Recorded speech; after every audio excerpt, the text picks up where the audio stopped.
Hello, this is Grandmaster Ted Gambardella, and we recently had the pleasure of attending a old school Texas karate black belt test at the Texans Karate Club in Dallas, one of the oldest continually running karate clubs in America, started by Grandmaster Alan Steen and turned over to Grandmaster Royce Young in 1974, who turned it over to Master Otis Wooten. This was not your traditional 2010 karate black belt test. 99% of the schools in America would not allow such an old school Texas blood and guts type of style test. Please let us explain to those of you who aren't privileged enough to have the honor of being part of the Texas karate scene, what exactly Texas blood and gut contact used to be. You know, in today's polite society and in other states, when you have a tournament or karate test or even class sparring, it is very much like tag for points. No contact, no injuries, no blood, no guts. Just be fast, be first, or be loud and complain about not being first, and you'll get the point and get to go home and be proud of being such a vicious karate fighter. That's not the way of Texas old school karate.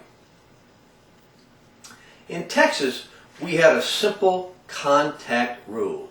If you got hit, if you got bloody, if you got your teeth knocked out, if you got your nose broken, if you got your ribs cracked, if you got knocked out, you lost the point. Not the guy who hit you. The guy or girl who hit you did not lose the point unless they knocked you out so bad that you could not continue fighting because you had to be sent to the hospital. If you woke up after being knocked out, you had to continue fighting, down 1 point.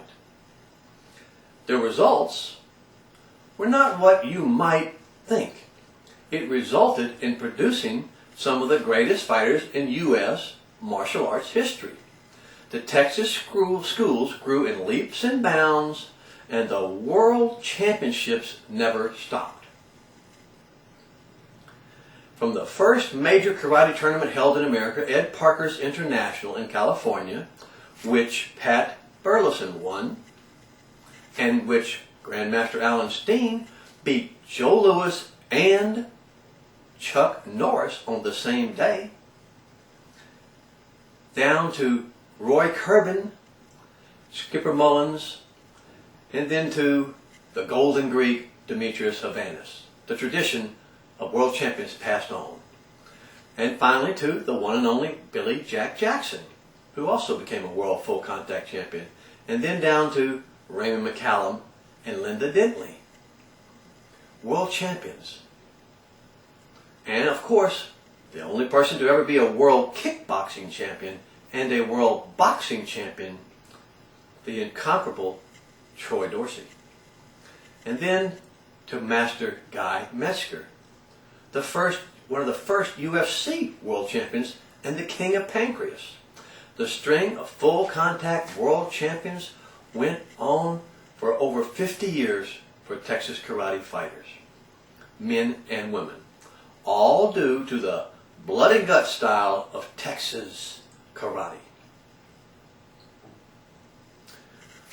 We remember when we fought in one of the first tournaments in Louisiana in 1966, and the Texas team with Radar Smith, Ernie Smith, knocked out everyone or busted everyone's face open they fought and terrorized the Louisiana karate circuit so bad that they were barred from the tournaments in Louisiana and in most surrounding states. And we remember when we first came to Texas and going to train at the Texans Karate Club with Master Royce Young, we had the pleasure of getting our ribs kicked in by Ronnie Cox after the referee had called break and we were walking back to the corner. Mr. Young just smiled and said that's the way Mr. Cox was, and that we should try to be a little more aggressive and protect ourselves at all times. And the next time we fought, Mr. Cox kindly elbowed us in the heart and almost killed us during a clinch in a point fight. We remember when we fought in the U.S. Karate Championship in 1978, and every single black belt we fought or that was in a tournament had a bloody nose, teeth knocked out, broken hand, or some type of injury from hitting the other black belts, because we did not wear protective gear. So when you hit someone, and we hit as hard as you could, they either got something broken or you broke your hand. And the black belt test yesterday at the Texans Karate Club was very much that old school Texas blood and guts. Here's a quick recap. 6 people were tested. 2 noses were broken open. 1 arm slightly broken, bruised, or cracked from trying to block kicks.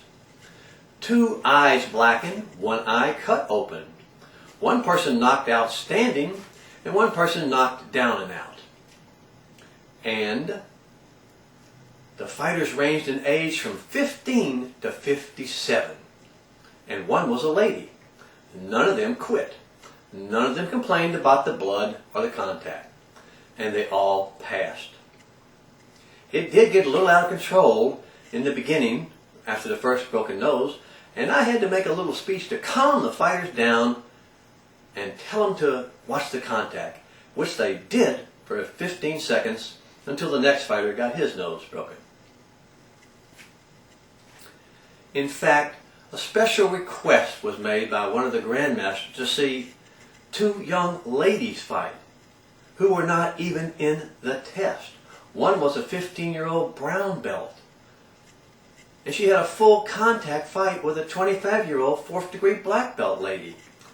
And she stood her ground and fought harder than many of the men I've seen in the tournaments lately, despite having her nose a little busted up and her face smashed in a couple of bit.